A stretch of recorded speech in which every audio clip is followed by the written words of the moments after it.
The composition of the average meal was altered at a fundamental level.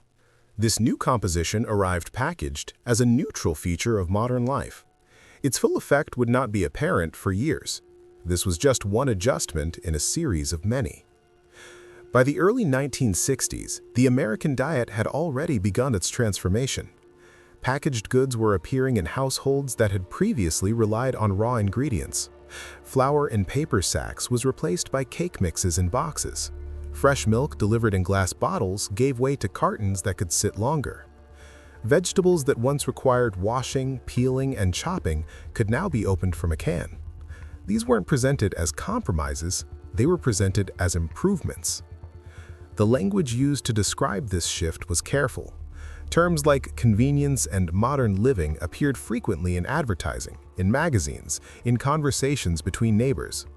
The implication was always the same, that resistance to these changes was backwards, impractical, rooted in unnecessary tradition. To question whether something was being lost was to position yourself outside the direction society was moving. This wasn't a conspiracy, it was an economic transformation that found its way into daily life through the path of least resistance. Food manufacturers had discovered that processing extended shelf life, reduced waste, and allowed for centralized production at scales that local preparation could never match. The financial logic was clear. The infrastructure to support it already existed, built during wartime to feed soldiers efficiently. After the war ended, that infrastructure didn't disappear, it redirected. Most people didn't question it. The changes arrived gradually enough that each individual shift seemed minor. A family might start buying white bread instead of baking their own, not because they believed it was better, but because it saved an hour. That hour mattered when both parents were working, when commutes were getting longer, when the structure of daily life was being reorganized around new expectations of productivity. The bread itself became secondary to what the bread represented, time reclaimed from labor that had once been unavoidable. By the 1970s, entire categories of food had been transformed.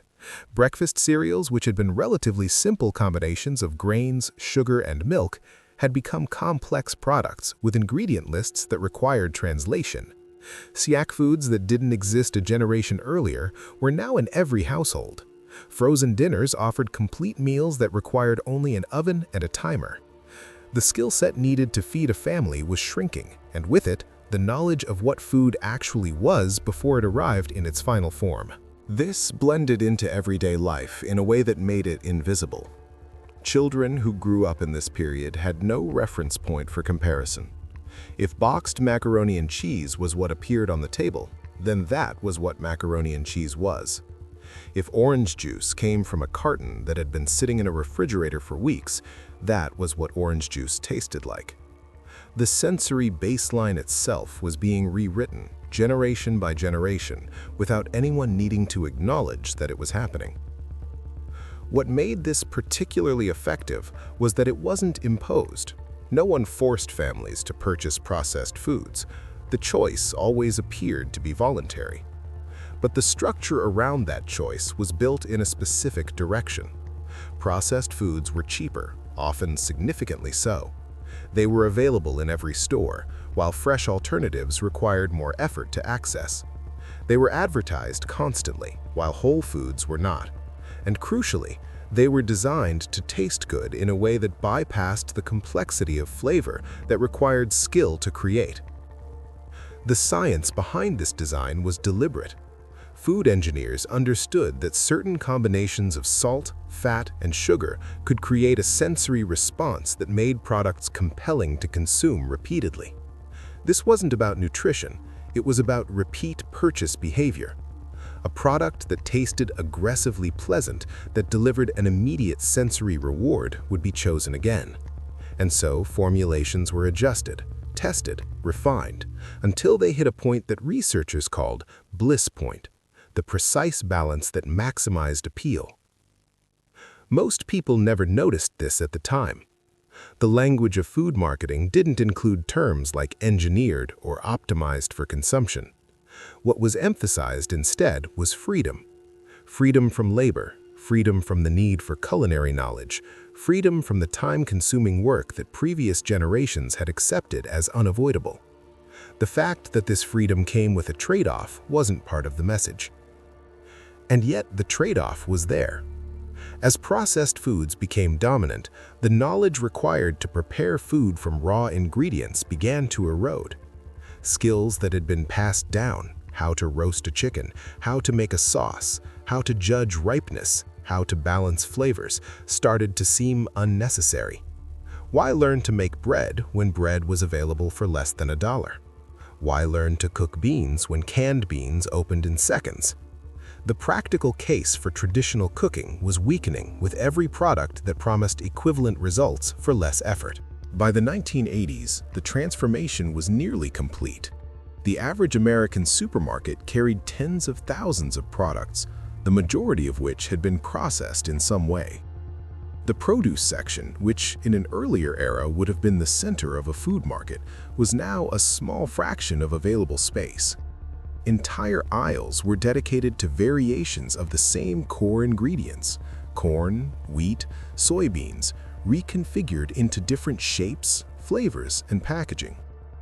This wasn't an accident.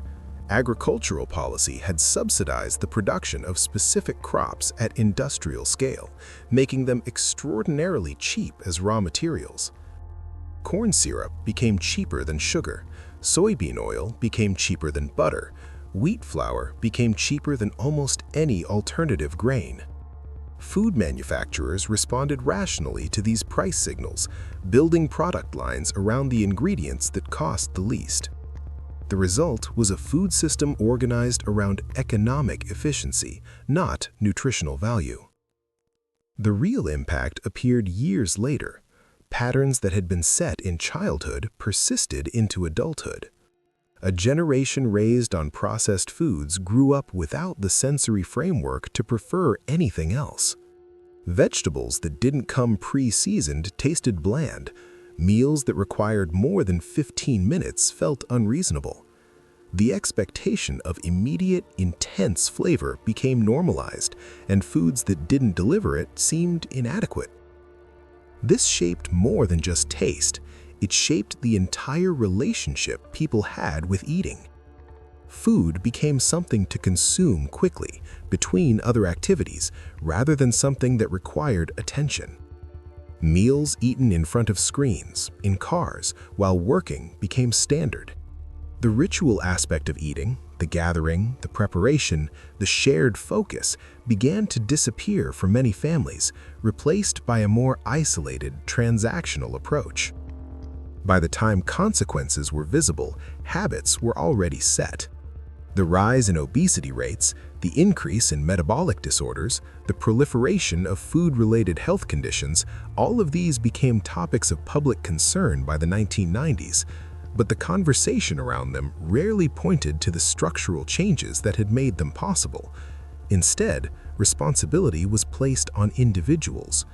People were told to eat less, move more, make better choices, as if those choices existed in a vacuum, rather than within a system specifically designed to encourage certain behaviors. The system itself was never really questioned.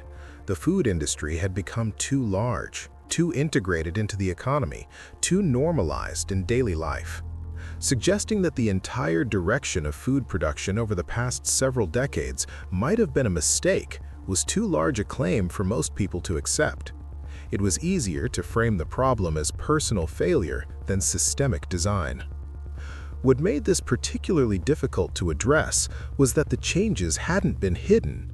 They had happened in public, through mechanisms that were entirely legal, through products that were regulated and approved. There was no cover-up to expose, no secret document to reveal. The transformation had occurred openly, through millions of individual decisions that, in aggregate, reshaped what food was. And those decisions weren't random. They were guided by incentives that prioritized profit margins, shelf stability, and scalability. A tomato that could survive mechanical harvesting, long-distance shipping, and weeks in storage was more valuable to the system than a tomato that tasted better but bruised easily. A chicken bred to grow faster and larger was more valuable than one that developed flavor through slower maturation. The criteria for what made food successful had shifted away from anything a person eating it would care about. This extended beyond just the food itself. The environments where food was sold changed as well. Small grocers, butchers, bakers, shops where someone with knowledge could answer questions or make recommendations were replaced by large supermarkets where products sat on shelves with no intermediary. The person selecting food had no access to expertise, no ability to ask whether something was fresh, no relationship with anyone involved in its production. Food became anonymous. Restaurants followed a similar pattern.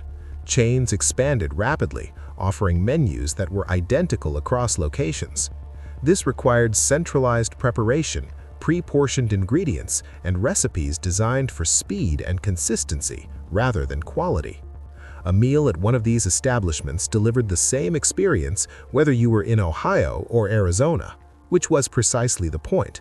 Predictability was more valuable than distinctiveness. The cultural understanding of what constituted good food shifted along with these changes. A good restaurant became one with large portions and low prices. A good grocery store became one with the most selection and the longest hours. A good meal became one that was fast and satisfying in the moment. None of these criteria had anything to do with nutrition, flavor complexity, or the integrity of ingredients. They were entirely about convenience and cost. This wasn't a failure of individual awareness. People were responding rationally to the options available to them. When a single parent working 2 jobs had 30 minutes to feed 3 children, the calculus wasn't complicated.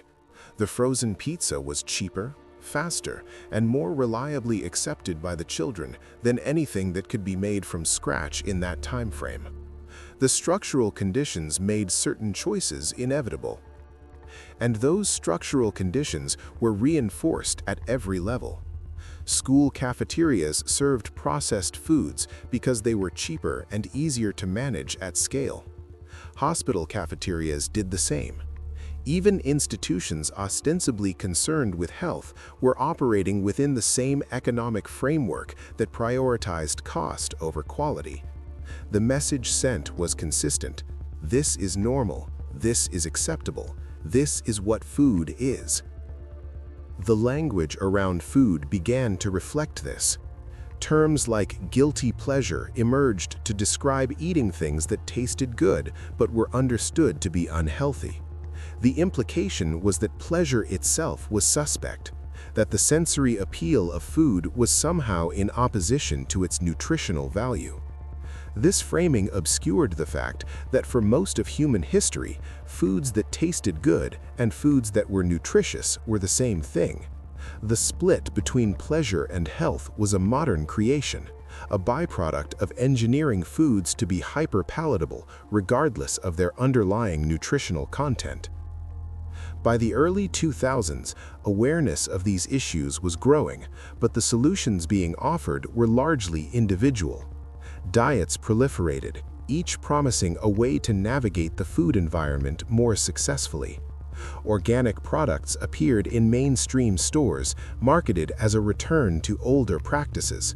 Nutrition labels became more detailed. But none of this addressed the fundamental structure. The food system itself remained organized around the same principles that had created the problem. Similar decisions followed in other areas. The same logic that had transformed food was applied to education, to healthcare, to media, to nearly every system that touched daily life. Efficiency, scalability, and cost reduction became the dominant values, often at the expense of outcomes that were harder to quantify. The pattern of prioritizing what could be measured in quarterly reports over what mattered in the long term was not unique to food. It was a broader shift in how institutions operated. And this wasn't the only change. The same decades that saw the transformation of food also saw the restructuring of labor, the expansion of debt, the rise of screen-based entertainment, the decline of community institutions. Each of these shifts had its own logic, its own set of incentives, its own path of least resistance. But together, they created an environment where the things that had once anchored daily life, regular meals, physical activity, face-to-face interaction, unstructured time, became increasingly difficult to maintain. What people were fed during this period was more than just the contents of their meals. It was a set of assumptions about what mattered, about what was possible, about what they should expect from the world around them. Those assumptions shaped behavior in ways that compounded over time, creating patterns that became harder to break the longer they persisted. The question of what changed isn't simple. It wasn't one policy, one product, one decision. It was a series of adjustments, each seemingly minor, each justified by reasonable-sounding logic, that accumulated into something much larger. By the time the full scope became visible, reversing it would have required dismantling systems that entire industries depended on. That pattern didn't stop there.